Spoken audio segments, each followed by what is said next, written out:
बताया जा रहा है कि लगभग 64 लाख ऐसे हितग्राही हैं जो अभी तक इस लाभ से वंचित है। तो 5 साल तक के बच्चे का भी अगर जो भी उसमें रजिस्टर्ड बीमारी अगर उसको है तो वो अपने माता के या पिता के आयुष्मान कार्ड से उसकी भी वो निःशुल्क इलाज करवा सकता है।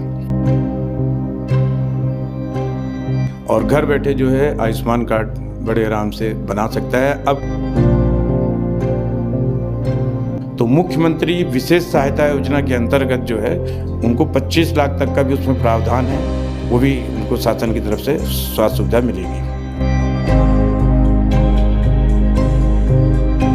और बचे हुए जो हैं वो अब जल्द से जल्द, क्योंकि अब ये सुविधा बढ़ गई है कि हम अपने मोबाइल से ही अपना आयुष्मान कार्ड बना सकते हैं। और मुझे ऐसा लगता है कि ये पहली बार इतनी बड़ी उपलब्धि है लोगों के बीच में। आयुष्मान कार्ड को लेकर लगातार अपडेट्स आते रहते हैं। उसके साथ ही लोगों को सर्वर इशू का दिक्कत का सामना करना पड़ता है, कई बार लंबी लंबी कतारों का भी सामना करना पड़ता है, और उसके साथ ही कभी कभी बायोमेट्रिक मैच नहीं होता है तो उस वजह से भी दिक्कतों का सामना करना पड़ता है। कई बार लोग वंचित हो जाते हैं आयुष्मान कार्ड बनाने को लेकर। पर इस बार केंद्र सरकार द्वारा एक नई सुविधा लाई गई है। उस सुविधा में ये है कि लोग अब घर बैठे आयुष्मान कार्ड बना सकेंगे एक मोबाइल ऐप के थ्रू। मोबाइल ऐप का नाम है आयुष्मान ऐप। उसके साथ ही आपको आधार फेस RD ऐप भी डाउनलोड करना पड़ेगा। तो इसे कैसे यूज़ करना है और इस ऐप को कैसे इस्तेमाल करना है और कैसे आयुष्मान कार्ड बनेगा, क्या प्रक्रिया होगी, क्या सुविधा होगी, ये सब कुछ जानने के लिए आज हम जिला अस्पताल आए हुए हैं। और यहाँ पर जो आयुष्मान कार्ड नोडल अधिकारी हैं डॉक्टर अनिल शुक्ला जी, उनसे बातचीत करेंगे और इस प्रक्रिया को लेकर उनसे महत्वपूर्ण जानकारियाँ लेंगे और आप तक उसको लेकर आते हैं और उनसे बातचीत करते हैं। आयुष्मान कार्ड को लेकर जो नया अपडेट आया है कि लोग घर बैठे आसानी से बना सकेंगे मोबाइल ऐप के थ्रू, तो उसमें क्या कुछ अपडेट है, क्या पॉलिसी है, क्या नियम है, ये जानने के लिए हमारे साथ जुड़ चुके हैं जिला आयुष्मान कार्ड नोडल अधिकारी हैं हमारे साथ डॉक्टर अनिल शुक्ला जी। उनसे बातचीत करेंगे और जानेंगे सर इसमें क्या कुछ नया नियम आया और अपडेट आया आयुष्मान कार्ड को लेकर। आयुष्मान भारत प्रधानमंत्री जन आरोग्य योजना के अंतर्गत जो है अभी शासन ने एक बहुत ही सराहनीय कदम उठाया है। और ये आम जनता से जुड़ा हुआ जो मुद्दा था, जो बहुत दिनों से कभी सर्वर डाउन होता था, कभी किसी का कार्ड नहीं बनता था, अभी आप घर बैठे बैठे ही जो है एक वेब पोर्टल लॉन्च किया है शासन ने, जिसके तहत कोई भी व्यक्ति जिसके पास मोबाइल है, मोबाइल यूज़ करता होगा, वो अपना वेब पोर्टल में जाएगा, उसको लॉगिन करेगा, रजिस्टर्ड होगा, एक OTP आएगा उस रजिस्टर्ड नंबर पे, उसको करके फिर जैसे प्रोसेस रहेगा अकॉर्डिंगली वो फॉलो करेगा और घर बैठे जो है आयुष्मान कार्ड बड़े आराम से बना सकता है। अब किसी भी रजिस्टर्ड, पहले ये होता था कि किसी भी रजिस्टर्ड जितने भी चॉइस सेंटर रहते थे या रजिस्टर्ड जो डाटा सेंटर रहते तो वहीं पे लोग जाते थे, बनाते थे, लंबी कतारों में लगने की अब ज़रूरत नहीं है। ये एक बहुत बड़ी क्रांति है जो कि हम समझते हैं कि आज की तारीख में कोई भी ऐसा व्यक्ति जिसका आयुष्मान कार्ड नहीं बनना था वो बड़े आराम से इसमें अपने आप को सुविधाजनक समझते हुए बना लेगा और उसका पूरा शासन का लाभ लेगा। दूसरी जो सबसे इम्पॉर्टेंट बात है इसके साथ साथ कि जिस परिवार में अगर मान लीजिए कोई 5 साल का बच्चा है तो उसको भी शासन ने अभी क्या किया है कि या तो उसके माता के या उसके पिता के आयुष्मान कार्ड से, जो उसको अगर BPL का है तो वो 5 लाख तक की उसकी सीमा है। और मुझे ऐसा लगता है कि ये पहली बार इतनी बड़ी उपलब्धि है लोगों के बीच में कि वो 5 साल तक के बच्चे का भी अगर जो भी उसमें रजिस्टर्ड बीमारी अगर उसको है तो वो अपने माता के या पिता के आयुष्मान कार्ड से उसकी भी वो निःशुल्क इलाज करवा सकता है। जैसे कुछ बच्चे ऐसे होते हैं जो नवजात मतलब होते हैं सर, उसमें फिर क्या? उसके लिए मैं ये कहना चाहूँगा आपको, जो गाइडलाइन है उसमें अगर किसी के पास, अगर मान लीजिए किसी परिवार में कोई बच्चा है 5 साल से छोटा है, लेकिन अगर उसका आधार कार्ड बना हुआ है तो अगर आधार कार्ड बना है तो उसका आप आयुष्मान कार्ड भी बना सकते हैं, क्योंकि उसको लिंक करना अनिवार्य है। और अभी ये जो अपडेट गाइडलाइन है उसमें ऐसा है कि जिन लोगों का जो पूर्व में आयुष्मान कार्ड बना है वो सभी को अनिवार्य रूप से आधार कार्ड से लिंक करना है। सर जो न्यू ऐप आया है उसका नाम क्या होगा सर, वो और कहाँ उपलब्ध होगा लोग वो मोबाइल में जब आप वेब पोर्टल में जाएंगे उसके लिए हम लोग प्रचार प्रसार कर रहे हैं, IC कर रहे हैं, हर जगह हम मैसेज कर रहे हैं।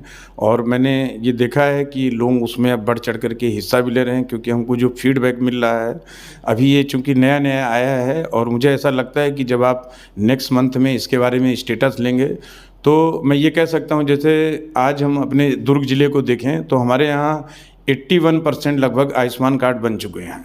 मतलब अगर 16,46,000 की जो हमारा टारगेट है, लगभग 13 लाख समथिंग 32-33 हज़ार के आसपास जो है वो बन चुके हैं। और बचे हुए जो हैं वो अब जल्द से जल्द, क्योंकि अब ये सुविधा बढ़ गई है कि हम अपने मोबाइल से ही अपना आयुष्मान कार्ड बना सकते हैं, तो शासन की पूरी उसमें जो है सुविधा उनको मिलेगी। स्वास्थ्य से रिलेटेड किसी भी हॉस्पिटल में लगभग 163 बीमारियां ऐसी हैं जिसको जितने भी शासकीय चिकित्सालय हैं वहाँ पे रिजर्व हैं। हमारे यहाँ जो है लगभग आप मान के चलिए कि गवर्नमेंट हॉस्पिटल जो है लगभग 42 गवर्नमेंट हॉस्पिटल हैं और 48 जो है वो प्राइवेट हॉस्पिटल हैं। तो जो भी 163 बीमारियां हैं वो वहाँ पे रिजर्व करके रखी गई, उनका वहीं पे इलाज होगा। और जितने भी 163 बीमारियां वो ऑलरेडी रजिस्टर्ड है और उनको ये मालूम है कि कौन कौन से उसमें, क्योंकि हर जगह जितने भी प्राइवेट हॉस्पिटल हैं वहाँ पे हर जगह डिस्प्ले करने के लिए बताया गया है, निर्देशित है राज्य शासन से। और मैं ये समझता हूँ कि अगर मान लीजिए किसी का पैसा अगर आयुष्मान कार्ड में ख़त्म हो जाता है, क्योंकि 1 वर्ष के लिए वैलिड होता है, तो 31 मार्च के 12 बजे रात के बाद वो ऑटोमेटिक, अगर मान लीजिए किसी में 20,000 रुपये बचा, 30,000 ही केवल 1 साल में खर्च हुआ। क्योंकि ये जो 5 लाख का पैकेज है ये पूरे परिवार के सदस्यों के लिए टोटल, अगर किसी परिवार में जैसे 4 सदस्य हैं तो ये इसका ये मतलब नहीं है कि आयुष्मान कार्ड अलग अलग सबका बना है। तो परिवार में, एक परिवार में टोटल 50,000 है APL के लिए और 5 लाख है BPL वालों के लिए। तो मैं ये आपको बताना चाह रहा हूँ कि जैसे अगर मान लीजिए किसी में पैसा बैलेंस बचा 20,000, तो फिर वो अपडेट हो जाता है 1 अप्रैल से, फिर से 50,000 वाले को जो इंटाइटल हो 50,000 मिलेगा और जो 5 लाख BPL वालों को उनका 5 लाख फिर से उनके अकाउंट में आ जाता है। और मान लीजिए किसी को अगर वो BPL धारी है और उसको ऐसी आवश्यकता पड़ती है इमरजेंसी में कि मान लीजिए उसका पैसा ख़त्म हो गया है लेकिन उसका जो एस्टिमेट बना है वो ज़्यादा बना है किसी प्राइवेट हॉस्पिटल में, तो मुख्यमंत्री विशेष सहायता योजना के अंतर्गत जो है उनको 25 लाख तक का भी उसमें प्रावधान है, वो भी उनको शासन की तरफ से स्वास्थ्य सुविधा मिलेगी। सर, बताया जा रहा है कि लगभग 64 लाख ऐसे हितग्राही हैं जो अभी तक इस लाभ से वंचित है, तो क्या इस प्रक्रिया के आने के बाद ये आंकड़ा जल्दी ही कवर कर पाएंगे? मुझे पूरी उम्मीद है कि इस नए जो अपडेट हुआ है मोबाइल, आप जो 64 लाख की बात कर रहे हैं ये मेरे संज्ञान में है। और मैं ये देख रहा हूँ कि आज मैं ये कह सकता हूँ कि पिछले 3-4 दिनों में जो रफ्तार इसकी जो बढ़ रही है वो ऐसी बढ़ रही है कि लोगों में एक तरह से क्रांति है कि मतलब हम घर बैठे, कई लोगों के बार बार पूछना हो रहा है, इंक्वायरी कर रहे हैं कि हम इसको कैसे बनाएं, जिनका बन रहा है वो बड़ी खुशी जाहिर कर रहे हैं। तो ये एक तरह से बहुत बड़ी क्रांति है, ये शासन की एक बहुत अच्छी योजना जो भी ये लॉन्च हुई कि आपको कहीं जाने की, भटकने की ज़रूरत नहीं, आप अपने घर से बैठ करके ही अपनी पूरी कार्ड को, आयुष्मान कार्ड को बना सकते हैं और उसका पूरा स्वास्थ्य लाभ जो भी निर्धारित है उसको प्राप्त कर सकते हैं। जनता को और अच्छे से एक बार क्लियर करने के लिए सर कि अगर वो ऐप को डाउनलोड करता है तो उसमें क्या और भी डॉक्यूमेंट्स स्कैन करने होंगे? उसमें सबसे इम्पॉर्टेंट चीज़ जो है, जैसे हम किसी भी चीज़ को अगर लॉगिन करते हैं तो जैसे सपोज इसी की मैं बात करता हूँ, जैसे वेब पोर्टल में हमने इसको लॉगिन किया, लॉगिन करने के बाद उसमें जो रजिस्टर्ड मोबाइल है उसमें एक OTP आता है।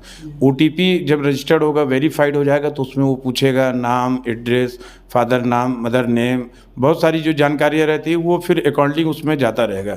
और फिर उसमें एक फ़ोटो को सिर्फ अपने मोबाइल से ही स्कैन कर करके और उसको उसमें अपलोड करना रहता है। फिर अगले दिन 24 आवर के बाद ऑलरेडी वो आपका जो आयुष्मान कार्ड है वो बन करके आ जाएगा आपके मोबाइल में। तो आपको कहीं भी जाने की ज़रूरत नहीं, उसी आयुष्मान कार्ड को आप दिखा करके, क्योंकि उसमें आइडेंटिटी नंबर लिखा रहता है, और आप कहीं भी किसी भी हॉस्पिटल में जा करके उसकी पूरी सुविधा, स्वास्थ्य सुविधा ले सकते हैं। बहुत बहुत शुक्रिया सर। तो इस तरह से आप जो नया पोर्टल वाला जो पॉलिसी आया है आयुष्मान कार्ड को लेकर, इस तरीके से आप बना सकते हैं। और जो एक भीड़ लग के लंबी लाइन करके आपको इंतज़ार करना पड़ता था और सर्वर के इशू को सामना करना पड़ता था, अब वो आसान हो जाएगा। आप घर बैठे आसानी से अपना आयुष्मान कार्ड बना सकते हैं। तो ये वीडियो को ज़्यादा से ज़्यादा शेयर करिएगा ताकि लोग अवेयर हो सकें।